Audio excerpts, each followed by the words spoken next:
The lord. మన ప్రభు అయిన యేసుక్రీస్తు పరిశుద్ధ నామంలో దేవుని ప్రియులైన మీ అందరికీ ప్రభు నామంలో వందనాలు తెలియజేస్తూ ఉన్నాను. ఈ సమయమందు మనం యోహాను సువార్త 15వ అధ్యాయాన్ని ధ్యానం చేసుకుందాము. 14వ అధ్యాయానికి ఈ అధ్యాయం కొనసాగింపు. ప్రభు ఇంకా వారితో మాట్లాడుతూ ఉన్నారు. అనేకమైన విషయాలు తెలియచేస్తున్నారు. శ్రద్ధగా వినండి. యోహాను సువార్త 15వ అధ్యాయం. నేను నిజమైన ద్రాక్షావళిని, నా తండ్రి వ్యవసాయకుడు. నాలో ఫలింపని ప్రతి తీగను ఆయన తీసి పారవేయను. ఫలించు ప్రతి తీగె మరి ఎక్కువగా ఫలించవలెనని దానిలోని పనికిరాని తీగలను తీసివేయను. నేను మీతో చెప్పిన మాటను బట్టి మీరిప్పుడు పవిత్రులై ఉన్నారు. నా యందు నిలిచియుండుడి, మీ యందు నేనును నిలిచియుందును. తీగె ద్రాక్షవల్లిలో నిలిచియుంటేనే గాని తనంతట తాను ఎలాగు ఫలింపదో అలాగే నా యందు నిలిచియుంటేనే కాని మీరును ఫలింపరు. ద్రాక్షావల్లిని నేను, తీగెలు మీరు. ఎవడు నా యందు నిలిచియుండునో, నేను ఎవని యందు నిలిచియుండునో వాడు బహుగా ఫలించును. నాకు వేరుగా ఉండి మీరేమీ చేయలేరు. ఎవడైనను నా యందు నిలిచి ఉండని ఎడల వాడు తీగవెలే బయట పారవేయబడి ఎండిపోవును. మనుషులు అట్టి వాటిని పోగు చేసి అగ్నిలో పారవేతురని అవి కాలిపోవును. నా యందు మీరును, మీ యందు నా మాటలను నిలిచి ఉండిన ఎడల మీకేది ఇష్టమో అది అడుగుడి, అది మీకు అనుగ్రహింపబడును. మీరు బహుగా ఫలించుట వలన నా తండ్రి మహిమ పరచబడును. ఇందువలన మీరు నా శిష్యులు అగుదురు. ప్రియశ్వాసులారా, యేసుక్రీస్తు ప్రభువు 14వ అధ్యాయంలో తనను గురించి, జరగబోయే సంగతులను గురించి శిష్యుల విషయంలో అనేకమైన విషయాలు తెలియజేస్తున్నారు. అలాగే ఆదరణకర్తను గురించిన వాగ్దానం, నూతన పరలోకమందు నూతన స్థలమును గురించిన వాగ్దానం, తన శాంతిని సమాధానాలను ఇస్తాననే నూతనమైన ఈ వాగ్దానాలు ప్రభు వారికి తెలియచేస్తూ స్పష్టంగా చెప్పారు. మీరు నాలో ఉండాలి, నేను మీతో ఉండాలి. మీలో నేను, నాలో మీరు. మీరు నా మాటల్లో నిలిచి ఉండాలి, నా మాటలు గైకొని నన్ను ప్రేమించాలి, నా యందు విశ్వాసం ఉంచాలి. నేను ఆత్మరూపిగా సత్య స్వరూపియగు ఆత్మ ద్వారా మీలో ఉండి కార్యాలు చేస్తాను. ఇలాంటి విషయాలు వారికి తెలియచేశారు. అయితే వారికి అర్థం కావడం కోసం ప్రభు ఇక్కడ ద్రాక్షవల్లి ఉదాహరణగా తీసుకొని దానితో పోల్చి మాట్లాడుతూ ఉన్నారు. ప్రియశ్వాసులారా, ద్రాక్షవల్లిని గురించిన విషయాలు మనం చూస్తే ప్రభువు తనకు ఒక ద్రాక్ష వనం ఉన్నట్లుగా ద్రాక్ష తోటను గురించి, ఇజ్రాయేలు ప్రజల్నే ద్రాక్ష తోటతో పోల్చి యెషయా గ్రంథంలో మనం చదువుతాము. అక్కడ ఒక పాటలాగా ఉంటుంది. నా ప్రియునికి ద్రాక్ష తోట కలదు, శ్రేష్టమైన భూమిలో బాగుగా తవ్వి రాళ్ళను తీసివేసి శ్రేష్టమైన మంచి ద్రాక్షాల వల్లిని దానిలో నాటారు. నా ప్రియుడు నాటి చక్కగా దానికి కంచె వేసి దానికి కావలసిన నీటి ఏర్పాట్లన్నీ చేసి మంచిగా దానికి కావలసిన వసతులన్నీ ఏర్పాటు చేసి ఫలము కాలంన ఎదురు చూసి కనిపెడుతూ ఉండగా శ్రేష్టమైన తీగెను ప్రియుడు నాటాడు గాని అవి కారు ద్రాక్షలు కాసినట్లుగా యెషయా గ్రంథంలో మనం చదువుతాము. అది ఇజ్రాయేలు జాతిని ఉద్దేశించి చెప్పబడింది. దేవుడు ఫలవంతమైన దేశంలోనికి వారిని ప్రవేశపెట్టి వారికి మీరు నన్ను సేవించండి, నాకు ఇష్టలుగా బ్రతకండి, నా ఆజ్ఞలను గైకొనండి అని వారికి దేవుడు కృపనిచ్చి తన ఆజ్ఞలను అనుగ్రహిస్తే ఆజ్ఞలన్నీ ప్రక్కన పెట్టేసి విగ్రహారాధికులై చెడ్డవాటిని ఆశిస్తూ లోకాన్ని ప్రేమిస్తూ ఇలాగు వారు లోకస్తులుగా మారిపోవడాన్ని చూసి బాధపడుతూ ఇప్పుడు ఆ ద్రాక్ష తోటకు నా ప్రియుడేం చెయ్యాలి?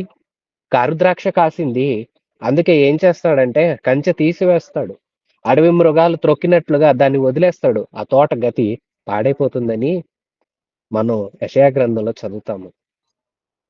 ఎందుకంటే ఫలాల కోసం ఆశించినప్పుడు శ్రేష్టమైనవి వచ్చుంటే ఇన్ని ఏర్పాటు చేసిన ఆయన ఎంతో ఆనందించేవాడు. కానీ వీరిలో ఎలాంటి ఫలాలు వచ్చాయంటే కారు ద్రాక్షలు, రుచి బాగోవు, నోటికి ఆ రుచి నచ్చదు, తినటానికి అవి యోగ్యమైనవి కావు.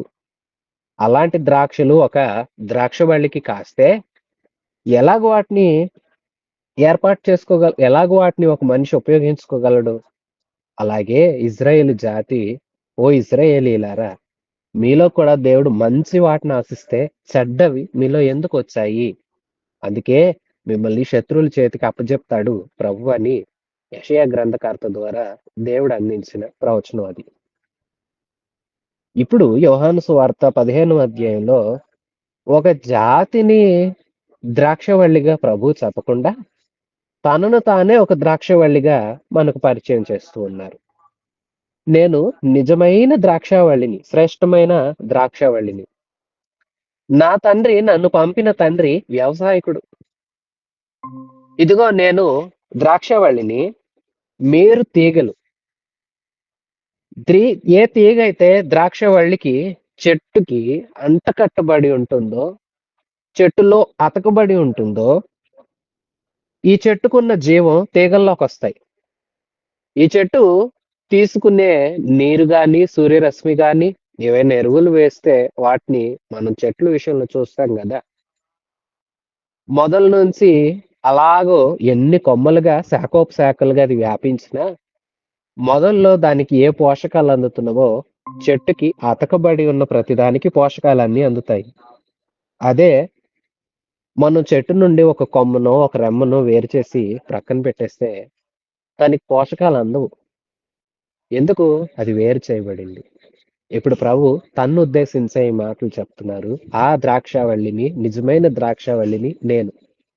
శిష్యులకు అర్థం కావాలి, మనకే అర్థం కావాలి. ఏంటంటే ప్రభువు నాలో ఉండండి, నాతో ఉండండి, నా మాటలు వినండి, నా ఆత్మ మీలో ఉండాలి ఇవన్నీ చెప్తే వారి యొక్క పరిస్థితులను బట్టి అర్థం చేసుకుంటారో లేదో అని ఒక ఉదాహరణ చూపిస్తున్నాడు. ఒక ద్రాక్షావల్లి ఉంది. అది మొదల్లో మట్టిలో చక్కగా ఎలాగైతే పెరుగుతూ వస్తుందో అది బారుగా పెరుగుతూ కొమ్మలు వ్యాపిస్తూ చక్కగా చిగుర్లు వేస్తూ దాని కాలం మందు ఫలాలు ఫలిస్తది. అయితే వాటిలో దేన్నైనా త్రుంచి ప్రక్కన పడేస్తే అది ఫలించదు. అట్లాగే నేను నిజమైన ద్రాక్షావల్లిని, నా తండ్రి వ్యవసాయకుడు. మీరు నాతో అంటుకట్టబడి, నాతో అతకబడి, నాలో మీరుంటే స్పష్టంగా 14, 15 అధ్యాయాల్లో ప్రభు చెప్తున్న సందేశం ఇదే. నా యందు మీరుండాలి, మీ యందు నేనుండాలి. అర్థం కాదా? అయితే ద్రాక్షావల్లి ఉదాహరణతో మీకు చూపిస్తాను రండి అంటూ వారికి ఒక వస్తుపాఠాన్ని అంటే ఒక వస్తువుని చూపించి కొన్ని రకాల విషయాలను అర్థం చేయించడం కోసం ఉపయోగిస్తారన్నమాట. అలాగే ఇక్కడ కూడా ప్రభు ద్రాక్షావల్లితో తను తాను పోల్చుకుంటూ నేను ద్రాక్షావల్లిని, తండ్రి వ్యవసాయకుడు.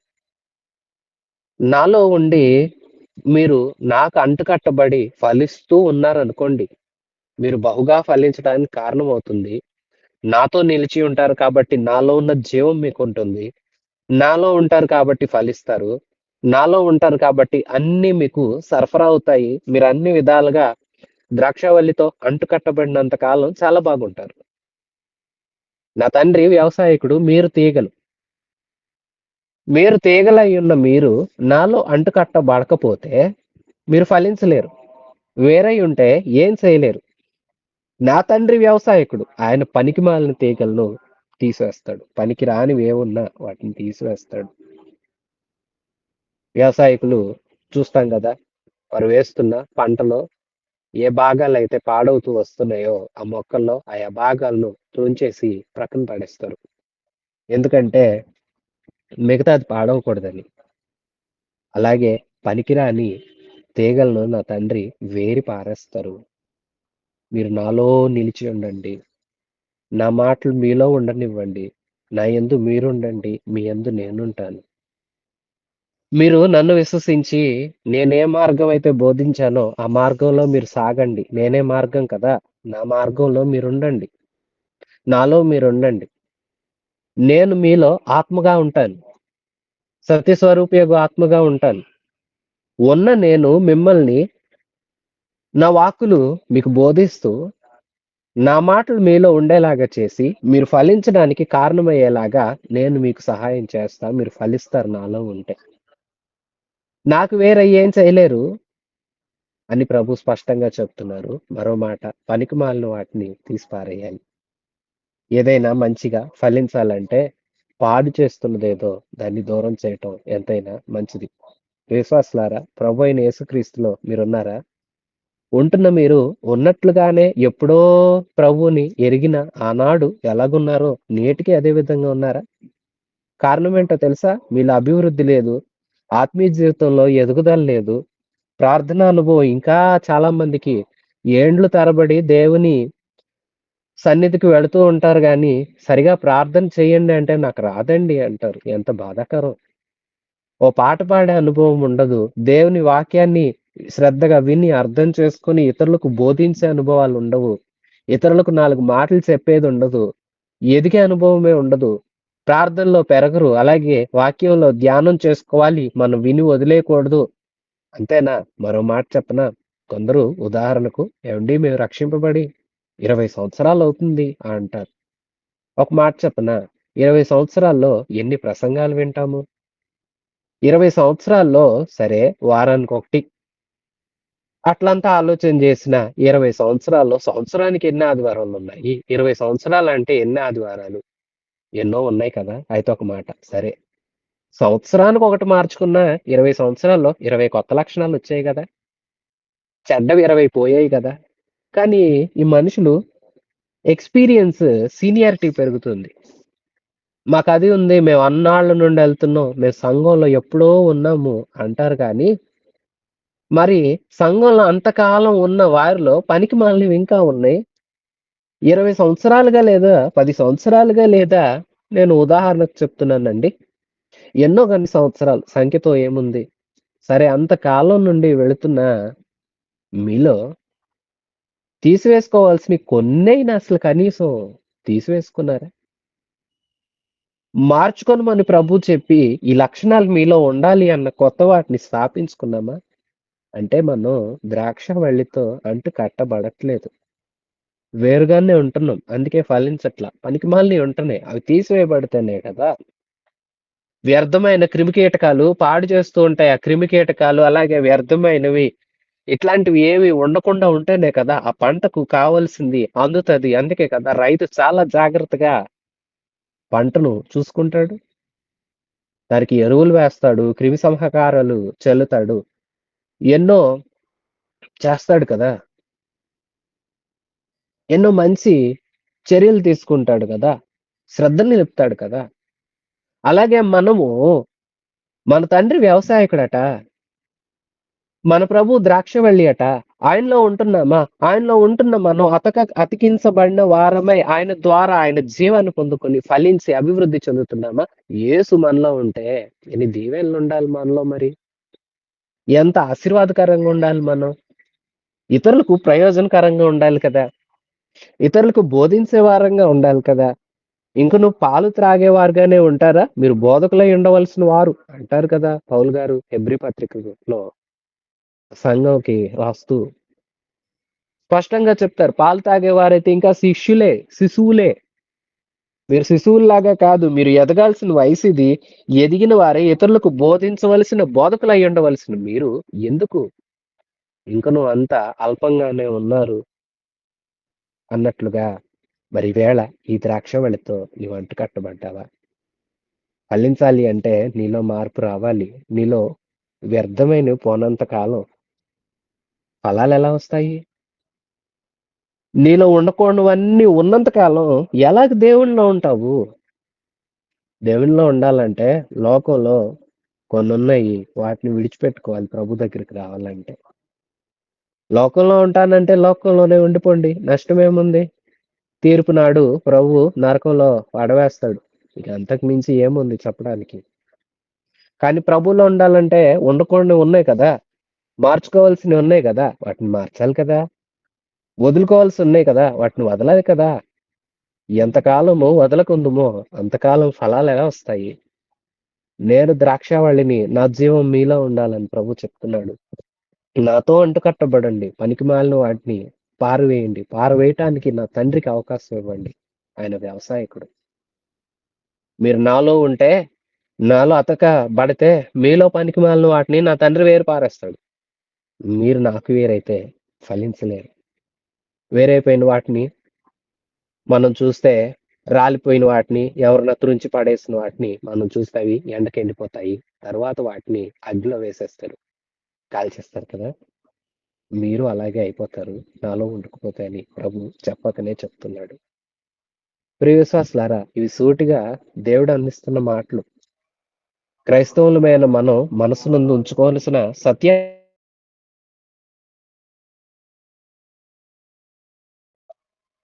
మనం ఉంచుకోలేకపోతే మనకేం మేలు కలగదు. మనసులో వాటిని నాటుకోకపోతే మనకి ఏ జీవం రాదు, దీవెన రాదు, ఆశీర్వాదం రాదు, ప్రభు రాజ్యానికి యోగ్యులం కాలేము.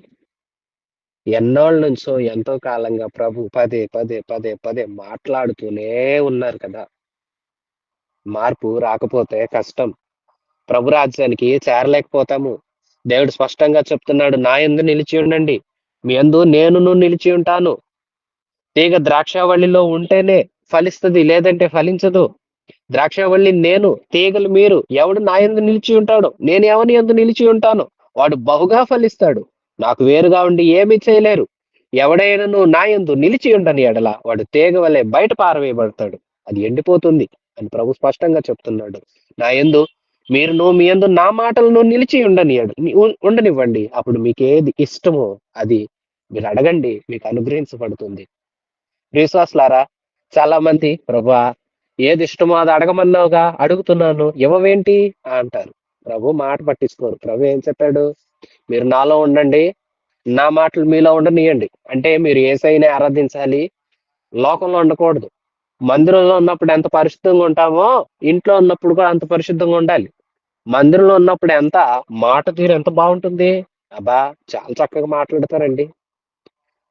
బయటికి వెళ్ళనివ్వండి, అమ్మో ఎన్ని బూతులు మాట్లాడతారు కదా. మందిరంలో ఉన్నప్పుడు బూతులు రాలా, ఎందుకంటే అది దేవుని సన్నిధి అనుకున్నాము. బయటికి వెళ్తేనేమో సన్నిధి కాదా, దేవుడు చూడడా. ఇలాగ ఉంటున్నారు.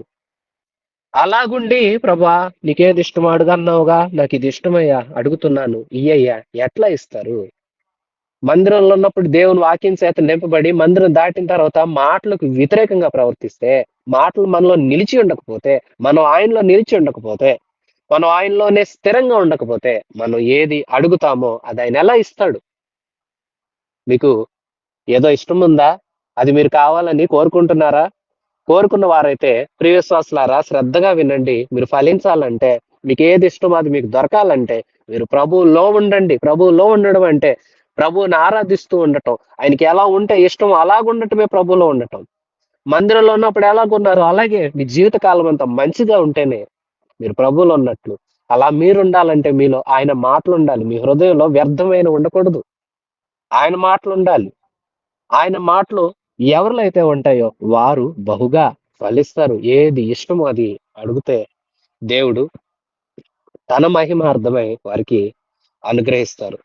9వ వచనం నుంచి, తండ్రి నన్ను ఎలాగు ప్రేమించునో నేనును మిమ్మును అలాగు ప్రేమించితిని. నా ప్రేమ యందు నిలిచి ఉండుడి. నేను నా తండ్రి ఆజ్ఞలను గైకొని ఆయన ప్రేమ యందు నిలిచి ఉన్న ప్రకారము మీరును నా ఆజ్ఞలను గైకొనిన ఎడల నా ప్రేమ యందు నిలిచియుందురు. మీ యందు నా సంతోషము ఉండవలననియు మీ సంతోషము పరిపూర్ణము కావాలననియు ఈ సంగతులు మీతో చెప్పుచున్నాను. నేను మిమ్మును ప్రేమించిన ప్రకారం మీరు ఒకరినొకరు ప్రేమింపవలెననుటయే నా ఆజ్ఞ. ప్రభు ఇంకా చెప్తున్నారు, మీరు నాలో నా ప్రేమలో నిలిచి ఉండండి. మీరు కూడా ఒకరినొకరు ప్రేమించుకోండి. ఏంటయ్యా నీ ఆజ్ఞలు అంటే, ఒకరినొకరు ప్రేమించండి, ఒకరినొకరు సన్మానించుకోండి, ఒకరినొకరు మంచిగా చూసుకోండి. నేను మిమ్మల్ని ఎలా ప్రేమించానో మీరు కూడా ఒకరినొకరు అలా ప్రేమించుకోండి. అప్పుడే మిమ్మల్ని బట్టి నేను సంతోషిస్తాను. అలాగే మీ సంతోషం పరిపూర్ణమవుతుంది. ప్రియసోస్లారా, ఎదుటి వారిని ప్రభులాగా ప్రేమిస్తున్నారా? ప్రభు ప్రేమ స్వార్థం లేనిది. ప్రభు ప్రేమ బదులాశించనిది. అట్లాంటి ప్రేమ ఉందా? లోకంలో రకరకాల ప్రేమలు ఉన్నాయి. లేదు. లోకంలో వ్యర్థమైన ఆశలన్నిటికి ప్రేమ అనే పేరు పెట్టారు. అది కాదండి. ప్రభు ప్రేమ నిష్కల్మషమైనది, కళంకం లేనిది, బదులాశించినది, శాంతం వహించేది, త్వరగా కోపపడదు, నిదానిస్తుంది, అర్థం చేసుకుంటుంది. ఎదుటి వాళ్ళు ఏదో ఇస్తేనే ప్రేమించాలనుకోదు, ఇవ్వకపోయినా ప్రేమిస్తుంది. ప్రాణం పెట్టే అంతగా ప్రేమించిన ప్రేమ ప్రభు ప్రేమ. నీవు ఇతరులను అలాగూ ప్రభు ఎలా చూస్తారో, ప్రభు మనల్ని ఎలాంటి దృష్టితో చూస్తున్నారో, మనం ఇతరులను అలాంటి దృష్టితో చూడగలిగే ప్రేమ మనలో ఉంటే మనం దీవించబడతాము. ఆయన మనల్ని ప్రేమించినప్పుడు మనం ఒకరినొకరు ప్రేమించాలి. ఇదే నా ఆజ్ఞ. నా ఆజ్ఞ పాటించండి. మీరు బహుగా ఫలించండి. అప్పుడు మీరు నాకు శిష్యులవుతారు అని ప్రభు తెలియచేస్తున్నారు. 13వ వచనం. తన స్నేహితుల కొరకు తన ప్రాణం పెట్టువానికంటే ఎక్కువైన ప్రేమ గలవాడెవడును లేడు. నేను మీకు ఆజ్ఞాపించిన వాటిని చేసిన యెడల మీరు నా స్నేహితులయ్యుందురు. దాసుడు తన యజమానుడు చేయ దానిని ఎరుగడు గనుక ఇకను మిమ్మును దాసులని పిలవక స్నేహితులని పిలుచుచున్నాను. ఎందుకనగా నేను నా తండ్రి వలన వినిన సంగతులన్నిటినీ మీకు తెలియజేసి తిని. మీరు నన్ను ఏర్పరచుకొనలేదు.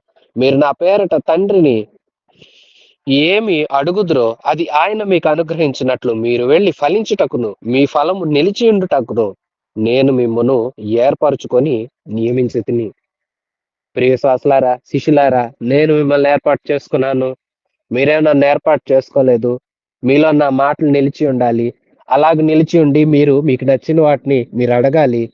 మీరు ఏది అడుగుతారో అది మీకు అనుగ్రహించబడాలి. అలా అనుగ్రహించబడాలంటే మీరు ఫలించాలి. ఫలించాలంటే నాలో ఉండాలి.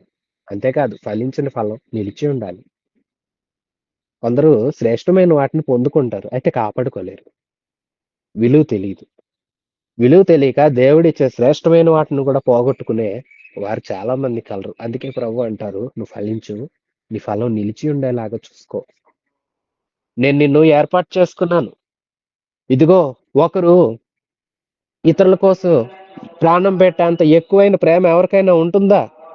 నాకంత ప్రేమ ఉంది. తన స్నేహితుని కోసం ప్రాణం పెట్టు వానికంటే ప్రేమ గలవాడు ఎవడునూ లేడు. నేను మీకు ఆజ్ఞాపించిన వాటిని చెయ్యండి. అప్పుడు మీరు నా స్నేహితులై ఉందురు. ఏంటి ప్రభా మేము నీ స్నేహితులమా అంటారా? ఎందుకు స్నేహితులు అంటున్నానో తెలుసా?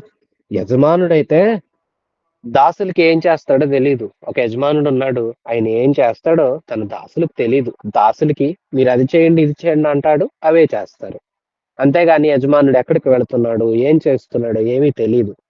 అందుకే నేను మిమ్మల్ని దాసులని పిలవట్లా, స్నేహితులని పిలుస్తున్నా. కారణం ఏంటో తెలుసా? నా తండ్రి వల్ల నేను ఏది విన్నానో అవన్నీ మీకు చెప్తున్నా. ఒకళ్ళు స్నేహితుడికే కదా అన్ని విషయాలు తెలియచేసుకుంటారు. అలాగే మీరు నాకు స్నేహితులుగా భావించి నేను మీకు జరగబో వాటెల్లను మీకు తెలియజేస్తున్నాను. ప్రియ విశ్వాసులారా, శిష్యులారా, వినండి. మీరు నేర్చుకోవాల్సింది ఏంటంటే నాకు శిష్యులుగా మారాలి. మారాలంటే మీలో ఫలాలు ఉండాలి. ఫలాలు ఉండాలంటే నాలో ఉండాలి. నా మాటలు మీలో ఉండాలి. నన్ను మీలో ఉండనియ్యాలి. నేను ఆత్మరూపేణ మీలో నివసించినట్లుగా మీరు నాలాగా నా ఆత్మ మీలో ఉండాలంటే నేను పరిశుద్ధుడై ఉన్నట్లు మీరును పరిశుద్ధులై ఉండాలి. నేను మార్గాన్ని నేను తండ్రి దగ్గరకు తీసుకువెళ్తాను. నేను సత్యాన్ని, నేనే జీవాన్ని. అవి మీకు దయచేయబడుతున్నాయి. మీరు విశ్వాసం ఉంచాలి. మీరు ఒకరినొకరు ప్రేమించాలి. నా ఆజ్ఞలను గైకొనాలి. అందుకు మీకు ఉదాహరణ చెప్తున్నా వినండి. ఒక ద్రాక్ష వల్లిని చూస్తే దానిలో అతకబడ్డ తీగలే ఫలిస్తాయి. పనికిమాలిన వాటిని వ్యవసాయకుడు పారవేస్తాడు. ఎందుకంటే మంచి ఫలాలు కావాలని. అలాగే మీలో పనికిమాలిన వాటిని నా తండ్రి తీసివేస్తాడు. మీరు నాలో నిలిచి ఉంటే ఫలిస్తారు. వేరైపోతే పారవేయబడి ఎండిపోయి అగ్నిలో వేయబడే తీగల్లాగా మీరు అయిపోతారు. అలా అవ్వకూడదు. మీరు నాలో ఉండండి. నన్ను మీలో ఉండనియండి. ప్రియ విశ్వాసులారా, దేవుడు కోరుకుంటున్న విషయం ఇదే. దేవుడు మనలో ఉండగోరుతున్నాడు. ఆయన మాటలు మన హృదయాల్లో ఉండాలని ఆశపడుతున్నాడు. అందుకే కదా సామెతల గ్రంథంలో ఎన్నో పర్యాయాలు గ్రంథకర్త ఈ మాట ప్రయోగించాడు. నా కుమారుడా, నా ఉపదేశమును మరవకు, నీ హృదయం పలక మీద వాటిని వ్రాసుకో అని ఎందుకు చెప్పాడు? మరి వేళ నీ హృదయంలో ఏమున్నాయి?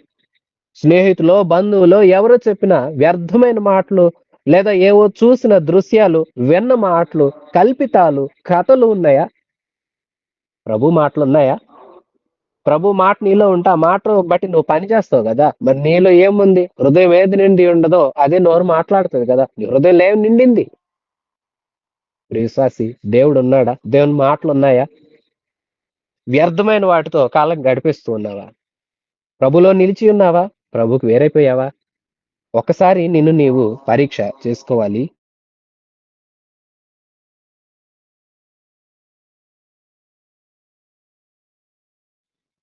పరీక్ష చేసుకున్న మీదట ప్రభు కృపను పొందుకోగలుగుతాం. ప్రభుకి దగ్గర కాగలుగుతాం. ఆయన మాటలు ఉన్నాయా? లేదా వ్యర్థమైనవి నీ హృదయమందు ఉన్నాయా? ప్రియవిశ్వాసులారా, పరీక్ష చేసుకుందామా? 17వ వచనం నుంచి లోకం తీరు ఎలాగుందో ప్రభు తెలియచేస్తున్నారు. 17వ వచనం. మీరు ఒకరినొకడు ప్రేమింపవలెనని ఈ సంగతులను మీకు ఆజ్ఞాపించుచున్నాను. లోకము మిమ్మల్ని ద్వేషించిన ఎడల మీకంటే ముందుగా నన్ను ద్వేషించనని మీరు ఎరుగుదురు. మీరు లోక సంబంధులైన ఎడల లోకము తన వారిని స్నేహించును. అయితే మీరు లోక సంబంధులు కారు. నేను మిమ్మును లోకములో నుండి ఏర్పరచుకొంటిని. అందుచేతనే లోకము మిమ్మును ద్వేషించుచున్నది. దాసుడు తన యజమానుని కంటే గొప్పవాడు కాడని నేను మీతో చెప్పిన మాట జ్ఞాపకం చేసుకోండి. లోకులు నన్ను హింసించిన ఎడల మిమ్మును కూడా హింసింతురు. నా మాట గైకొనిన ఎడల మీ మాట కూడా గైకొందురు. అయితే వారు నన్ను పంపిన వానిని ఎరుగరు గనుక నా నామం నిమిత్తము వీటన్నింటిని మీకు చేయుదురు. నేను వచ్చి వారికి బోధింపకుండిన ఎడల వారికి పాపం లేకపోవును. ఇప్పుడైతే వారి పాపం నాకు మిషలేదు. నన్ను ద్వేషించువాడు నా తండ్రిని కూడా ద్వేషించుచున్నాడు. ఎవడునూ చేయని క్రియలు నేను వారి మధ్య చేయకుండిన ఎడల వారికి పాపం లేకపోవును. ఇప్పుడైతే వారు నన్నును నా తండ్రిని చూచి ద్వేషించుచున్నారు. అయితే నన్ను నిర్హేతుకముగా ద్వేషించిరి అని వారి ధర్మశాస్త్రంలో వ్రాయబడిన వాక్యం నెరవేరినట్లు ఇలాగ జరుగును. తండ్రి యొద్ద నుండి మీ యొద్దకు నేను పంపబోవు ఆదరణకర్త అనగా తండ్రి యొద్ద నుండి బయలుదేరు సత్య స్వరూపి అయిన ఆత్మ వచ్చి అప్పుడు ఆయన నన్ను గురించి సాక్ష్యమిచ్చును. మీరు మొదట నుండి నా యొద్ద ఉన్నారు గనుక మీరును సాక్ష్యమిత్తు.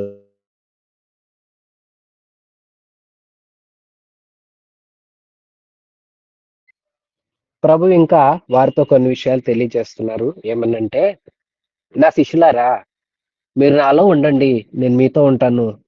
నా శాంతిని మీకు ఇస్తాను. ఎందుకు శాంతిని ఇస్తాను అన్నాడంటే, ఆ శాంతి సమస్యలన్నీ తొలగించేది కాదు. ప్రతి సమస్యలోనూ నిమ్మళంగా ఉండి సమస్యను జయించగల శక్తిని ఇస్తుంది దేవుడిచ్చే శాంతి. ఇవన్నీ మీకు ఇస్తాను.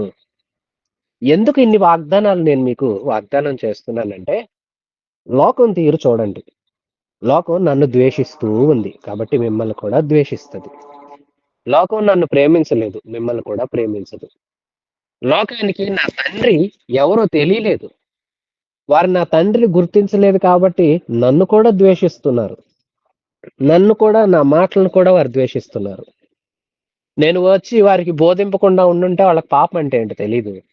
కానీ ఇప్పుడు వాళ్ళకు పాపులేగా తీర్చబడ్డారు. కారణం ఏంటంటే నేను వచ్చి ప్రతి మాట బోధించాను, ప్రతి లేఖనం అర్థం చేయించే ప్రయత్నం చేశాను.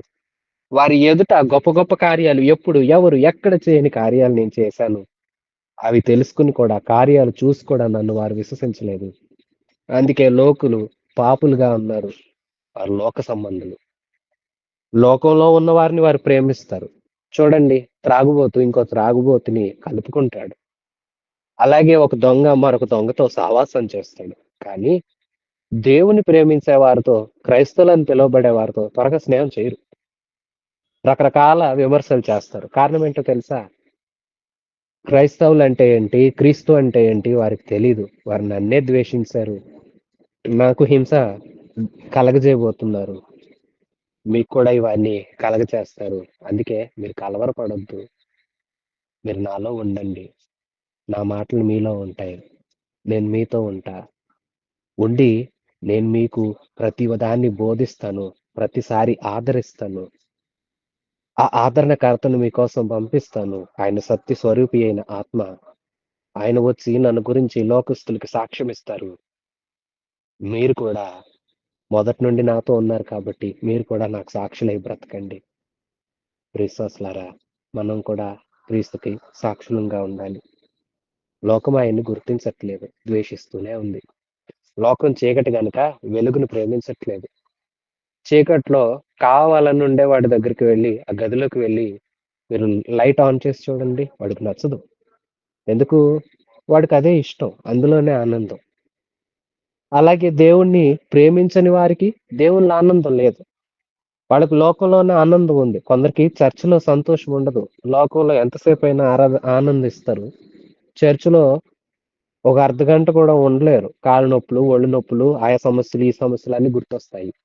అదే కొందరు చూడండి లోకంలో బాధగా ఉంటారు గానీ, మందిరంలోకొచ్చి ఆనందంగా తండ్రిని సేవిస్తూ, ఆనందంతో పులకరించిపోతూ, ఆరాధన క్రమాన్ని, అందులో ఆనందాన్ని వెతుక్కుంటూ, సంతోషంగా ఆయన్ని సేవించడాన్ని మనం చూస్తాము. ఎందుకో తెలుసా? వారు ప్రభువుని ప్రేమిస్తున్నారు. ప్రభువుని ప్రేమించేవారు లోకాన్ని అసహ్యించుకుంటారు. లోకానికి వేరుగా బతుకుతారు. లోకం తన వారిని స్నేహిస్తుంది. కానీ మిమ్మల్ని ద్వేషిస్తుంది. కారణం ఏంటో తెలుసా? నేను మిమ్మల్ని లోకంలో నుండి ఏర్పాటు చేసుకున్నాను. నా కోసం ఏర్పాటు చేసుకున్నాను. నేను పంపబోయే ఆదరణకర్త అయిన పరిశుద్ధాత్మ నా గురించి సాక్ష్యం పలుకుతారు.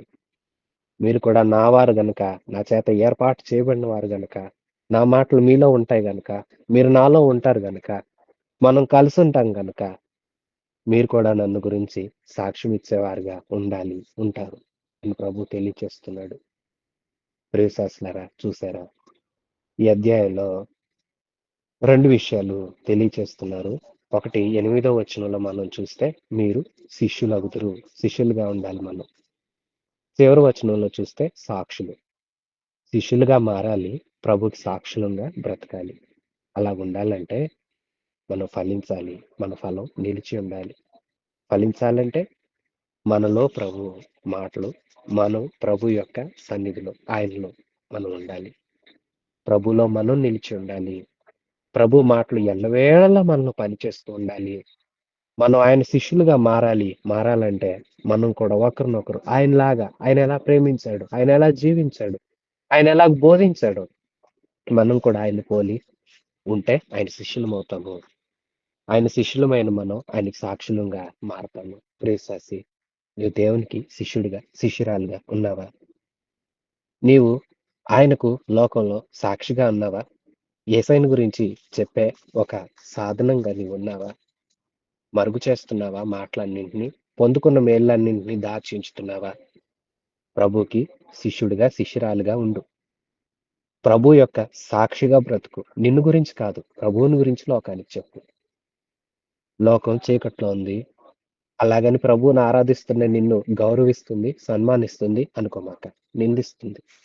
అయినప్పటికీ నేను చేయాల్సిన పనేంటంటే, లోకం అజ్ఞానంలోను, చీకటిలోను ఉంది కాబట్టి, ఆ లోకపు అజ్ఞానం పోవడానికి, లోకం చీకటి పోయి వెలుగు రావటానికి మన వంతు కృషి మనం చేయాలి. వెలుగు ప్రభువే కదా! ప్రభువుని గురించి మనం సాక్ష్యం ఇవ్వాలి. ప్రియసస్లారా, ఆయన ద్రాక్షావల్లి అట. మనం తీగలమంట. ఆయనతో ఉన్నామా? వేరైపోయామా? ప్రియససి, ఒకసారి పరీక్ష చేసుకో. వేరైపోతే ఎండిపోతావు కదా! ఎండిపోతే అగ్నిలో వేసేస్తాడు కదా! కాలిపోతాం కదా! ఆయనలో లేకపోతే నరకంలో వెళ్ళాల్సి వస్తుంది. ఆయనలో ఉంటే ఆయన మార్గం గనక, ఆయన సత్యం గనక, ఆయన జీవం గనక పరలోక రాజ్యం ఇస్తాడు. ఆయనలో ఉన్నావా?